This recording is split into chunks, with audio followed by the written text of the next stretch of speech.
अज़ान, आप single parent हैं, तो मैं कुछ पूछना चाहती थी इससे, क्योंकि मुझे लगता है कि हमेशा जब भी सिंगल पेरेंट्स की बात होती है, हमेशा हम औरतों के पॉइंट ऑफ व्यू से बात करते हैं। कभी हम मर्द का पॉइंट ऑफ व्यू या मर्द को क्या चैलेंजेस होते हैं या वो किस चीज़ से गुजरता है, हम कभी उस पर बात नहीं करते। मैं ऑलरेडी अज़ान से पहले बात कर चुकी हूँ, he is okay to talk about it. So I want to know, जब प्रोसेस स्टार्ट होता है या जब शुरू में होता है, तो what are the challenges as a man you face in, क्या बहुत मुश्किल होता है? आपको भी जजमेंट फील होती है, लोग करते हैं जज, व्हाट इज़ इट लाइक एक मर्द के पॉइंट ऑफ व्यू से? आई थिंक सोसाइटी जो है वो मर्द में एक अननेसेसरी अना पैदा करती है, जिसको पहले अपने बच्चों की खातिर मारने को मैं नहीं कहूँगा, लेकिन अपने काबू में लानी होती है कोई भी ढंग का फ़ैसला करने से पहले। एंड वो मेरे लिए सबसे बड़ी जद्दोजहद रही, because the mother of my children is my friend, was a very close friend of mine, and वो एक बहुत अच्छी माँ है। तो मेरा जो नीजक रिएक्शन अपब्रिंगिंग की बुनियाद पे था, वो अपनी अना को सामने लाकर बोलूँ, मेरे जो एक आम आदमी का होता है, और मेरा भी था। I found the difficulty was in me coming to terms with my ego and realizing कि मेरी अना से किसी को भी फ़ायदा नहीं है, मुझे भी फ़ायदा नहीं है। और जिस दिन वो मुझे समझ में आ गया, उस दिन आई थिंक मेरे बच्चों की ज़िंदगी, everybody's life got better, and I think that is a challenge जो हमें नहीं सिखाया जाता। हर चीज़ एक अना की जंग बनती है, स्पेशली इन रिलेशनशिप्स में, और आई थिंक उसके बारे में लोगों को एजुकेट करना इज़ मोर इम्पोर्टेंट। आपने बहुत खूबसूरत बात बोली है। I think that is what ends up becoming the most important thing.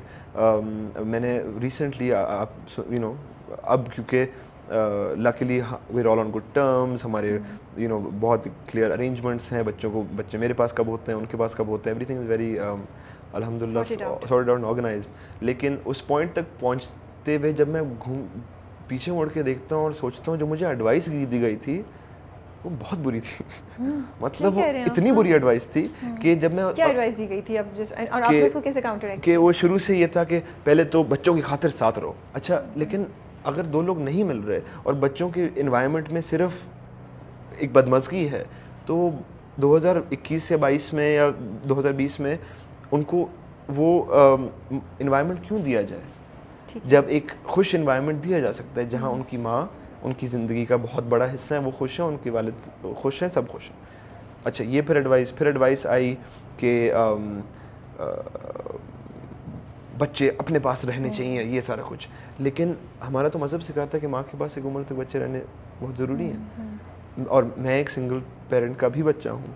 अगर मैंने एक बाप के नाते पॉइंट ऑफ व्यू से देखा है, मैंने माँ की तरफ से भी देखा है अपनी वालदा का, and 95% of the issues are solve जब आप अपनी ईगो साइड पे रख दें और आप बोलें कि अच्छा, नॉट जस्ट बच्चों के लिए, सबके लिए बेहतरी किस चीज़ में है। और ऑनेस्टली उस ज़्यादातर फैसले वही मसले हल हो जाते हैं जब आप वो ईगो ख़त्म कर देते हैं। क्योंकि आपकी ईगो आती है, फिर आप एक दूसरे से बदतमीज़ी से पेश आते हैं, and so on and so fourth. So I assume अगर ये देखा जाए बाय एनी सिंगल फादर और मदर, आई थिंक वो ही सबसे बड़ा मरहला है, एंड उसको आप ओवरकम कर लेंगे तो फिर आप क्लियरली सोच पाएंगे और आप ये देख पाएंगे कि आपकी जो भी इंडिविजुअल सिचुएशन है उसमें क्या किया जा सकता है टू पीसफुली रिजॉल्व थिंग्स। क्योंकि कोलैटरल डैमेज आपकी ईगो की वजह से सिर्फ बच्चों का होगा और किसी का नहीं होगा। अभी वो आपके पास आए हुए थे समझ में छुट्टियां गुजारने, कितनी एफर्ट करनी पड़ती है? What is the process? कि I am sure it's a challenge. आपकी लाइफ भी बहुत बिजी है और बच्चे भी जैसे बड़े होते जा रहे हैं, उनकी लाइफ भी कितनी बिजी होती जा रही है कि उनकी ज़िंदगी का हिस्सा है जब आप लोग इतने करीब नहीं रहते। आई थिंक बहुत आसान है, आज बहुत आसान है हमारे पास। जब अल्हम्दुलिल्लाह हम उस वक्त में नहीं रहते कि हम किसी को ख़त पकड़ाएंगे और बंदा एक घोड़े पे भागता हुआ 40-50 दिन पहुंचेगा वहाँ पर, और मतलब हम तो वहाँ नहीं रहते ना, मैं एक बटन के बाद अपने बच्चों से बात कर सकता हूँ, वो मुझसे बात कर सकते हैं, मुझे दिन में 25 फ़ोन अगर करना चाहें वो कर सकते हैं। आते हैं फ़ोन? आते हैं बिल्कुल। इसने अभी मुझे मारा, अच्छा मैं वो सॉल्व कर रहा हूँ, सामने से 4 लोग काम के बैठे हैं, बोलो नहीं अच्छा वो पोकेमोन कार्ड्स आज है ना, उसने मेरा पोकेमोन कार्ड ले लिया, अब मैं हल कर रहा हूँ फ़ोन पे बैठ के ना मसला, और मैं उनकी सुलह करवा रहा हूँ, तुम इधर बैठो तुम इधर बैठो। तो we are lucky we can do that. And जब हाँ ये ज़रूर है कि I now want to schedule my work in a way कि जो उनकी हॉलीडेज़ हैं, उनकी चीज़ें हैं, या जो टाइम मैं उनके साथ गुजार रहा हूँ वो ओवरलैप कभी ना हो। ये ज़रूर है, लेकिन मैं ये ज़रूर बोलूँगा कि आज जितना फोकस्ड और डेडिकेटेड टाइम मैं उनको दे सकता हूँ मैं पहले नहीं देता था। सब एक्स्ट्रा एफर्ट भी तो कर रहे हैं। इट्स नॉट एक्स्ट्रा एफर्ट, क्योंकि प्रेशर आपको ज़्यादा नहीं फील होता बिकॉज तो मैं आपको खुद को रोकता भी हूँ, उनकी ज़िंदगी का पार्ट बनना है। तो आई थिंक ये भी बड़ी गलती होती है सिंगल पेरेंट्स की कि वो ओवरली कॉम्पनसेट करके बिगड़े बच्चे बड़े कर देते हैं, कि उनको गिल्ट होती है कि हम साथ में नहीं है, तो फिर वो बिगाड़ते हैं बच्चों को, ना कहना मुश्किल हो जाता है, लेकिन that is not the case. आप फिर भी उनके बाप हैं, आप फिर भी उनकी माँ हैं, एंड वो ओवर कॉम्पनसेट करना हेल्प नहीं करता। अगर आप इसलिए अटेंशन नहीं दे रहे क्योंकि आप आसान रास्ता चूज करना चाह रहे हैं, लाइक टॉय शॉप लेके जाके 4 खिलौने खरीदना आसान रास्ता वर्सेस ना कह के किसी और चीज़ में बिजी करना, ऐसा ही है। So it is just that. So as a parent for me that is better now that I can be like यार ये 2-2.5 महीने मैं इस वक्त काम नहीं करूँगा, बाकी आप मुझसे 18 घंटे काम करा लें 7 महीने, लेकिन ये 2.5 महीने मैं पूरा दिन देखूंगा हैरी पॉटर 4 बार और मुझे उस 4 बार उसको याद करूँगा, या मैं फ्रोजन के सारे गाने याद कर पियानो पे याद करूँगा और फिर वही गाने गाता रहूँगा दिन में, यू नो, और उनके सारे लिरिक्स याद होंगे, और एल्सा कौन सा ड्रेस पहनती है और क्यों बनती है, जी जी जी जी हम सब वो करते हैं, और फिर लेकिन that is important as compare to मैं बोलूँ कि अच्छा मैं काम कर रहा हूँ तो अम्मा इनको दुकान ले जाएं और चीज़ें ले लें, या टीवी पे लगा दूँ, या बोलूँ कि जी आप कुछ देखते रहो, तो that is definite it's harder in that manner, लेकिन वो मेरा फ्लॉ है, अगर मैं नहीं कर पा रहा हूँ उनकी गलती नहीं है। एक बात और पूछना चाहूँगी, आपको क्या लगता है कि बच्चों के सवालों के जवाब देने चाहिए, आप लोग देते हैं, या बच्चों को थोड़ा डाइवर्ट कर दें? बहुत जगहों पे होता है कि पेरेंट्स कहते हैं कि हम इनको असल बात नहीं बताएंगे, हम उनको बस अगर वो मतलब सेपरेशन या हो भी जाए तो बच्चों के सवालों के जवाब नहीं देते हैं, और उनको जैसे आप कह रहे हैं कि डिस्ट्रैक्ट कर दें, टॉयज़ पे लगा दें, मूवी देख लो हम बाद में या यू फील कि नहीं, बच्चों को शुरू से ही ऑनेस्टली कॉन्वर्सेशन स्टार्ट करनी चाहिए ताकि वो ग्रो करें, तो एक अवेयरनेस के साथ ग्रो करें, फिर जब दोनों माँ बाप भी तवज्जो दे रहे हैं तो कॉम्पनसेशन हो जाती है। या आई थिंक अगर मैं अपनी तरबियत की बात करूँ तो मुझे मेरी वालदा ने पाला है, and I grew up with her, and obviously वालिद साहब थे लेकिन ऑन एंड ऑफ थे, वालदा के साथ ज़्यादा मेरा वक्त गुजरा है, and she was always very honest with me. उनसे मैं कोई भी सवाल करता, हाँ कुछ सवाल जो एक 7 साल के बच्चे को नहीं पूछने चाहिए, तो वो कहती थी अजान जब तुम 12 साल के होगे मुझसे आके पूछ लेना, मैं बता दूंगी, लेकिन ये इस वक्त का नहीं है। अब वो किसी वजह से मैंने सुन लिया हो किसी दोस्त को कहते हुए तो मैंने पूछ लिया हो, बट या वो उसका एक क्या कहते हैं PG रेटेड जवाब मुझे दे देती, लेकिन जवाब ज़रूर देती। ऐसे नहीं था कि कभी भी मेरे घर में ये मुझे कभी महसूस हुआ कि कोई सवाल मैं नहीं पूछ सकता, जिसकी वजह से फिर मैं गलत लोगों के पास जाके पूछना शुरू करूँ, ऐसे कभी भी नहीं था। मुझे हमेशा ये ओपन डोर महसूस होता कि मैं अपनी अम्मा से जाके कुछ भी पूछ सकता हूँ, and I feel that help me a lot. So सख्ती भी मिली, एज आई सेड अम्मा आज तक मेरी सख्त हैं, मतलब she will not allow nonsense, but बात कोई चीज़ पूछना, I think the best way is to be honest, और वो honesty is not just in things, it's also जब आपको नहीं पता है कुछ। मैं बहुत दफ़ा देखा पेरेंट्स इलॉजिकल फैक्ट्स बच्चों को बता रहे होते हैं क्योंकि मैं तो हम पेरेंट हैं, हमें तो पता होना चाहिए, तो I feel honesty should B. अगर मतलब मेरा बेटा पूछता है कि जी बाबा रॉकेट कैसे बनता है, तो मुझे क्या पता यार, साथ जाके देख लेते हैं, ठीक है, एज कम्पेयर टू रॉकेट यूँ बनता है, वो गलत इन्फॉर्मेशन देके बच्चे को भेज दिया, which I have seen parents to.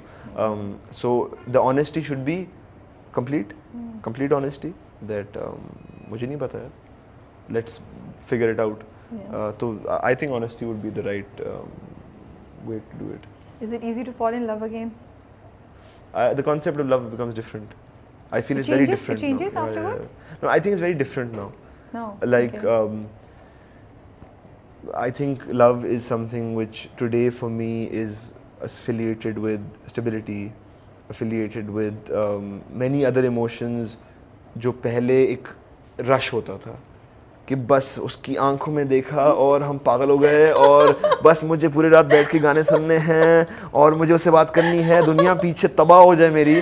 तो मतलब मैं मेरे कुछ दोस्तों के यंगर ब्रदर्स एंड सिस्टर्स हैं जिनको आज आप जेन जी कहलाएंगे। Yes. तो मैं उनका इतना चेज़ा लेता हूँ ना, क्योंकि मैं उनसे बैठता हूँ, वो कहते हैं, मुझे हमेशा बोलेंगे, उनको लगता है कि मैं कोई अच्छे एडवाइस दूंगा ना उनको, मैं अपनी एडवाइस नहीं है, मैं कहाँ से दूंगा, लेकिन वो मुझसे पूछते हैं कि अजान ब्रो वो मुझे छोड़ के चली गई और वरना अच्छा क्या हो गया, ज़िंदगी ख़त्म है। मैं उनको कहता हूँ कुछ ख़त्म नहीं है, कुछ ख़त्म नहीं है, सब सही होगा। नहीं ब्रो, मतलब इसके बाद तो मतलब मैं सो नहीं पाता रात को। सो वो वाला लव जो है ना, वो अब उस तरह से नहीं, it's just changed. So and I also think कि समटाइम्स हम अपना एक I am not some philosopher, लेकिन आई फील कि वी फॉर्म एन ओपिनियन कि हमारे लिए सक्सेस क्या है या लव क्या है या हैप्पीनेस क्या है 18-19 साल की उम्र में, और पूरी ज़िंदगी उसी को बीट रहे होते हैं, लेकिन वो भी चेंज होता है। जो मुझे चीज़ खुशी देती थी 18-19 साल की उम्र में, वो आज नहीं देती। जो मुझे चीज़ जो मुझे ओहदा या मकाम ऊंचा लगता 20 साल की उम्र में, वो आज 28 पे नहीं लगता। आई think the concept of love has change today, I believe it will change tomorrow. पहले मेरे बड़े फिक्स्ड होते थे ना, मैं बड़ा सोचता कि मुझे क्यों इस तरह की चीज़, चाहे वो कोई भी चीज़ हो, not just love, whether it's happiness, whether it is success, whether it's any such thing, वो आप एक पॉइंट पे ओपिनियन फॉर्म करते हैं और फिर आप उसी ओपिनियन को लेके ज़िंदगी गुजारते हैं, क्योंकि वो ही आपके लिए सक्सेस है। I think it changes over time, end of course being a father has change that a lot. Priorities बहुत चेंज होती हैं।